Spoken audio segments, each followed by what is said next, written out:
Bismillahirrahmanirrahim. Assalamualaikum warahmatullahi wabarakatuh. Baiklah, di sini saya akan menjelaskan materi yang pertama, yaitu tentang pengertian madrasah dan pondok pesantren. Saya akan menjelaskan yang pertama, yaitu tentang pengertian dari madrasah. Madrasah adalah wadah atau tempat belajar ilmu-ilmu keislaman dan ilmu pengetahuan keahlian lainnya yang berkembang pada zamannya. Dengan demikian, dapat disimpulkan bahwa istilah madrasah bersumber dari Islam itu sendiri. Madrasah mengandung arti tempat atau wahana anak mengenyam proses pembelajaran. Maksudnya adalah, di madrasah inilah anak akan menjalani proses belajar secara terarah, terpimpin, dan terkendali. Dengan demikian, secara teknis, madrasah menggambarkan proses pembelajaran secara formal yang tidak berbeda dengan sekolah. Hanya dalam lingkup kultural, madrasah ini mempunyai konotasi spesifik, yakni sebagai lembaga pendidikan yang dalam proses pembelajaran dan pendidikannya menitik beratkan pada persoalan agama. Kata madrasah yang secara harfiah identik dengan sekolah agama, lambat laun sesuai dengan perjalanan peradaban bangsa mengalami perubahan dalam materi pelajaran yang diberikan kepada peserta didiknya. Madrasah dalam kegiatan pembelajarannya mulai menambah dengan mata pelajaran umum yang tidak melepaskan diri dari makna asalnya yang sesuai dengan ikatan budayanya, yakni budaya Islam. Yang kedua yaitu pengertian dari pondok pesantren. Pondok pesantren adalah suatu lembaga pendidikan agama Islam yang tumbuh serta diakui masyarakat sekitar dengan sistem asrama atau kompleks di mana santri-santri menerima pendidikan agama melalui sistem pengajian atau madrasah yang sepenuhnya berada di bawah kedaulatan dari leadership seseorang atau beberapa orang kiai dengan ciri-ciri khas yang bersifat karismatik serta independen dalam segala hal. Menurut lembaga research Islam, pesantren adalah suatu tempat yang tersedia untuk para santri dalam menerima pelajaran-pelajaran agama Islam sekaligus tempat berkumpul dan tempat tinggalnya. Ada dua tipe pondok pesantren dalam menyelenggarakan pendidikan dan pengajaran bagi para santrinya. Secara garis besar dapat dikelompokkan ke dalam dua bentuk pondok pesantren. Yang pertama yaitu pondok pesantren salafiyah, yang mana pondok pesantren ini menyelenggarakan pengajaran Al-Quran dan ilmu-ilmu agama Islam serta kegiatan pendidikan dan pengajarannya sebagaimana berlangsung sejak awal pertumbuhannya.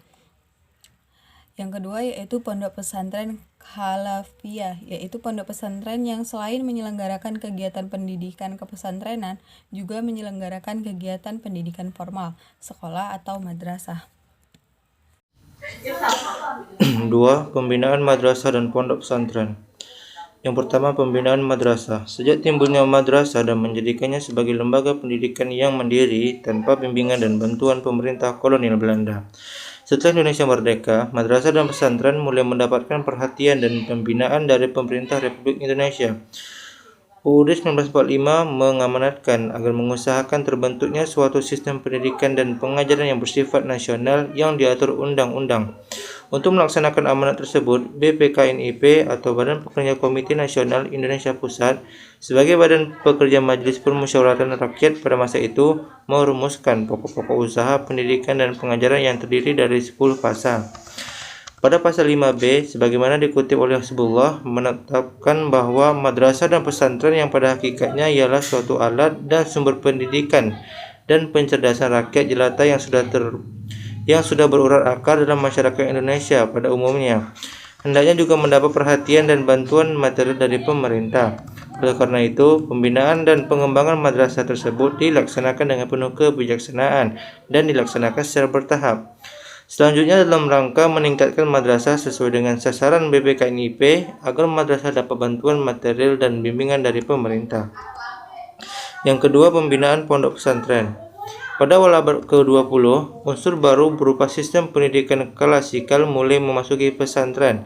Sejalan dengan perkembangan dan perubahan bentuk pesantren, Menteri Agama Republik Indonesia mengeluarkan Peraturan Nomor 3 Tahun 1979 yang mengklasifikasikan pondok pesantren sebagai berikut. Yang pertama, pondok pesantren tipe A, yakni di mana para santri belajar dan bertempat tinggal di asrama lingkungan pondok pesantren dengan pengajaran yang berlangsung secara tradisional. Yang kedua, pondok pesantren tipe B, yaitu yang menyelenggarakan pengajaran secara klasikal dan pengajaran oleh kiai bersifat aplikasi, diberikan pada waktu tertentu. Santri tinggal di asrama lingkungan pondok pesantren.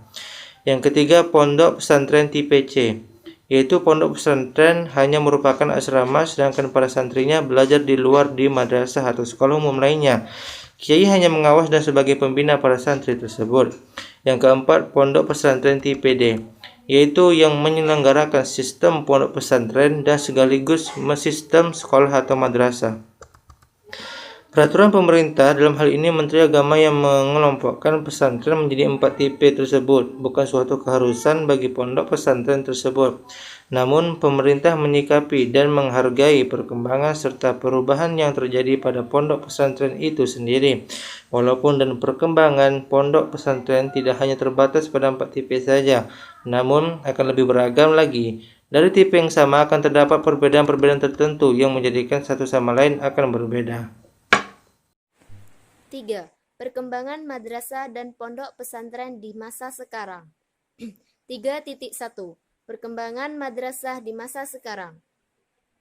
Perbedaan sistem belajar di madrasah dan sekolah modern di masa sekarang. 1. Pelajaran materi-materi pelajaran yang disampaikan dalam pendidikan madrasah adalah kombinasi antara pelajaran-pelajaran agama Islam. Namun, pendidikan agama Islam lebih dominan. 2.